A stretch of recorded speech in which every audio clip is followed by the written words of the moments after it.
My friends brought me a ring light.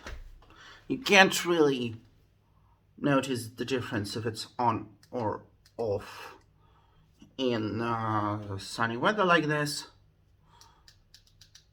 Like that's maximum. Yeah, barely any difference. But it beats using my second tripod anyway. Ahoy! So, it's Wednesday. It's been a week since I made my first video, or second first video, if you will. And I'm with a dirty hand and in a t-shirt that I dare not wear outside because it's like full of holes, and I only wear it indoors. We can have our weigh-in today. And we actually did in the morning. Last time I did not actually weigh myself during the video. That was all staged for fun.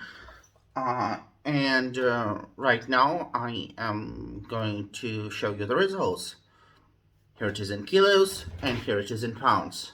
So we're actually down almost 3 kilos. You can do the math with pounds yourself. And that is a pretty good result for a week, if I do so say so myself. Most of it, of course, is water weight, naturally, but a good chunk of it is probably real weight. I can afford to lose as much weight as I'm losing right now because I am unfathomably, well, not unfathomably, but I am seriously obese. And when you're seriously obese, sorry, I get hiccups. When you're seriously obese, you can afford to lose a lot of weight. That's good. Progress is progress. So I wanted to make like my thoughts video about my progress. How hard or how easy it is for me right now, because it is not easy. It is not. But it is not as hard as I thought it would be. This is not my first attempt to lose weight, and this is not even my first successful attempt. To be quite fair, this is not something I wanted to talk about at first, but I need to talk about it. I was fat or even obese most of my life. I lost a significant amount of weight in 2015 to the point I looked like this. Yes, that was me. And I was very proud of my progress. In fact, I kept the progress off. I kept that weight off with little to no effort. It was natural. I liked the way I ate. I liked the way I moved. To the point that I actually ran 9 kilometers, around 6 miles every day, and I loved it. I still have dreams about running again. But life happened. My abusive mother died. My grandmother died. I got into a lot of money problems. My ex left me all at around the same time. My life kind of crumbled about me. I started drinking heavily, and when I drink, I order food or just go to the store and buy a lot of junk food. I eat. I overeat. Of course, I feel terrible later, but it's sort of been a habit. It's been a thing that I do, which became, of course, it became a gigantic issue. I gained weight. I managed to get it under some control in 2018. I lost a lot of weight. I was walking 5 hours every day. That was not very smart, but I had a lot of free time. I still do. I'm pretty much right now treating losing weight as my day job because I'm unemployed right now. I have a source of income, but I'm not employed. So yeah. Keep it to yourself.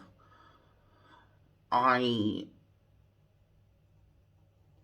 lost a lot of weight, but I gained until back and more. Again, emotional issues. I let a person live with me who's a terrible person. Kind of made my life live in hell. That also happened, and I gained a lot of that weight back, and more in fact. Right now, I am almost at my highest weight. Those 2 weeks that have passed, I have lost weight.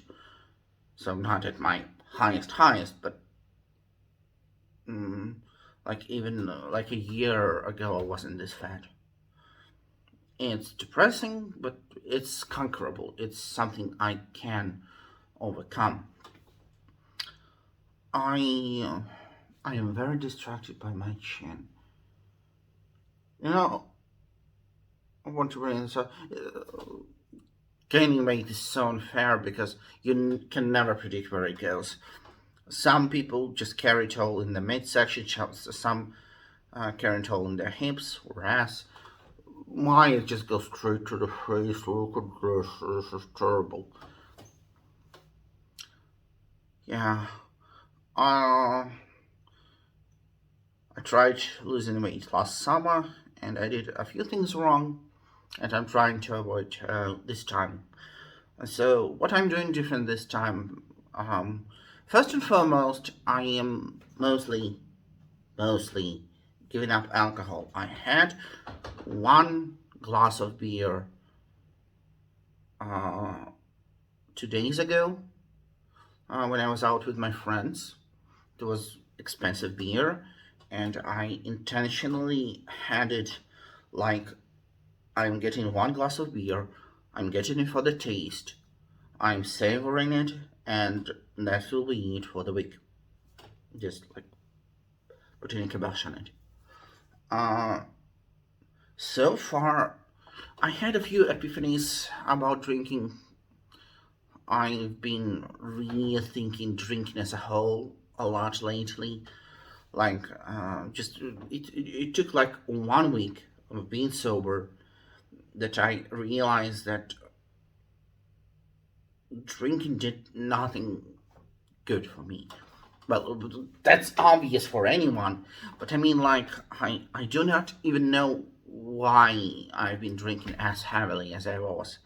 I could drink, okay, let me give you an example. So, this is 1.5 liters of Pepsi, 0 cal. Uh, and that is what we call in Russia a boob or a siska when it comes to beer. And so it's 1.5 liters, and I could drink 3 or maybe even 4 of those in an evening. I could drink like a big bottle of vodka in a day, and it was an almost daily occurrence for a pretty long time. I've spent 4 years. I started heavily drinking 4 years ago, but it did not start with these numbers. It gradually spiraled out of control from when I started to drink. But yes, at my worst, I could drink even 2 big bottles of whiskey or vodka in a day.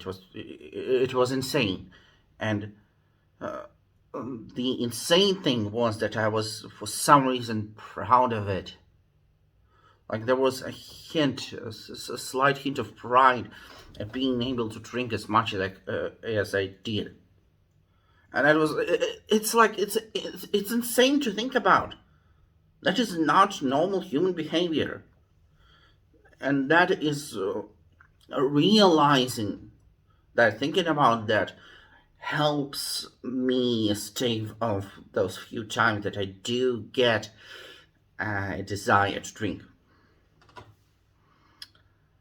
What else? I'm also much more strict about counting my calories. I'm in fact using several apps because different apps have different features that I like, uh, and sometimes, like, I'm using Live Some Lose It mostly, and a few weeks before, Lose It couldn't log in recipes, and yesterday Live Some couldn't log in recipes. So sometimes you need to use different apps just to gauge your calories correctly.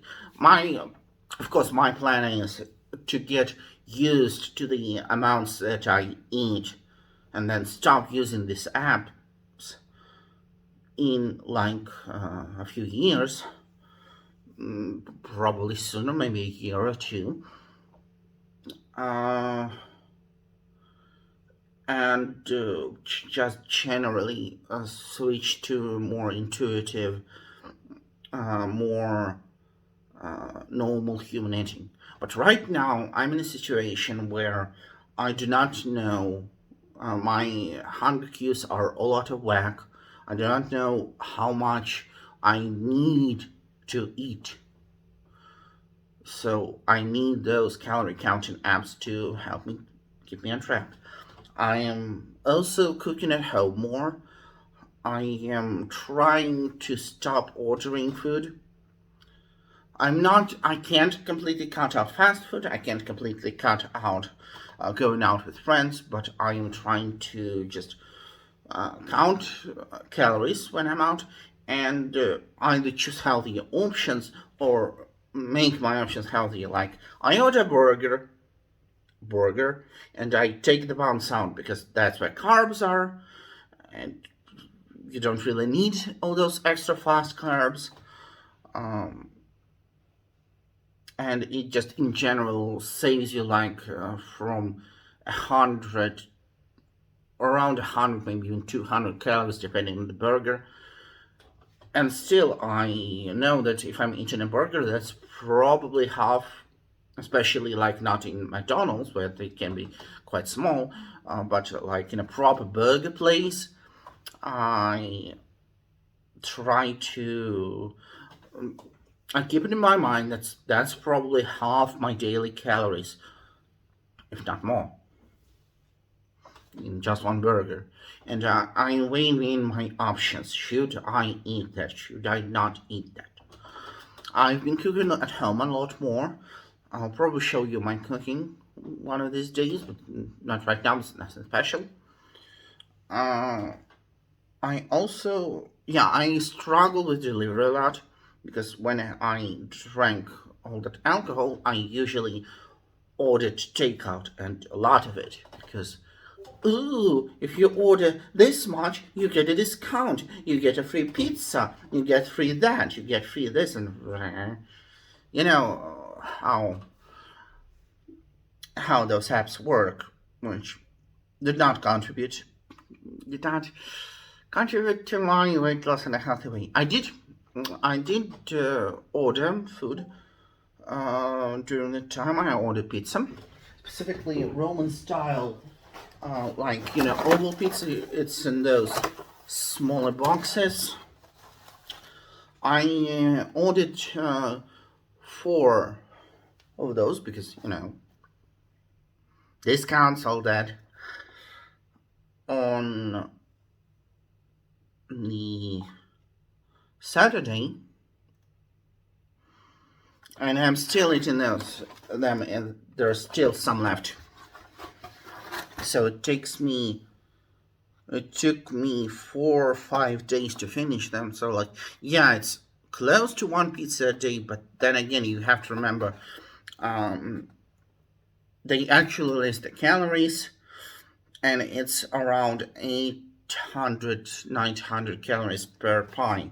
So I can afford this. It's not the healthiest option, but if I do not eat junk food at all, I am at a much higher risk of binging. I am at higher risk of making stupid decisions. So I would rather allow myself to eat those as I transition to more home cooking, just in general healthier, better foods. Uh, I can do the same with alcohol because once alcohol is kind of harder to do this with. I tried. I tried to just drink less. You start drinking alcohol, you get a little buzzed, and you think, yeah, I can drink a little more. It's not a big deal. I'll just not drink tomorrow, and then you drink tomorrow. And the day after that. And the day after that. And so on. And so forth. I'm distracted by this. This actually I bought a while ago. I haven't even opened it. It's like meal replacement type thing. It's protein. It's supposed to make you less hungry. I don't know. I may use it in recipes or something. Don't know really what to do with it yet. But it's here for the time being. I was just on a shopping spree. It's not that serious. Aside from that, I've been walking. I've been walking quite a lot actually. I try to do at least 10k steps a day, and I've been successful in doing that. Just that, so that hasn't been a big deal. So I walked at least 10k steps for 12 days. Now, usually more than that. So it's on average around 12, 13k, and that's also something that I'm doing different from what I did last summer or in 2019. I do not, because again, I repeat myself, in 2018 I walked 5 hours a day. That averaged at around 30k steps, with a few breaks in the middle, and that was insane. And that was insane because it wasted a lot of time and a lot of energy. I just wanted to keep my numbers as low as possible, and I was willing to do anything for it. It wasn't smart. I burned out naturally, and what I did in 19 and 20 is I also walked more than I should have, around 20k every day, despite being significantly more overweight or obese than I was in 2018. So again, the burnout came quicker, and when I burn out, I turn to alcohol. So I'm doing things differently this time, which is why I have more hope. And yeah, this is about it for the video. I'm actually quite thankful. Not a lot of people watch these blogs, at least yet, but I'm quite thankful I've been able to get this off my chest, and it's therapeutic. And yeah, stay tuned. I'll do more funny videos. I'll do more videos that go into detail about how I eat, how I move, and more, opening up videos like that where I just sit in front of the camera and talk about my woes. See you around.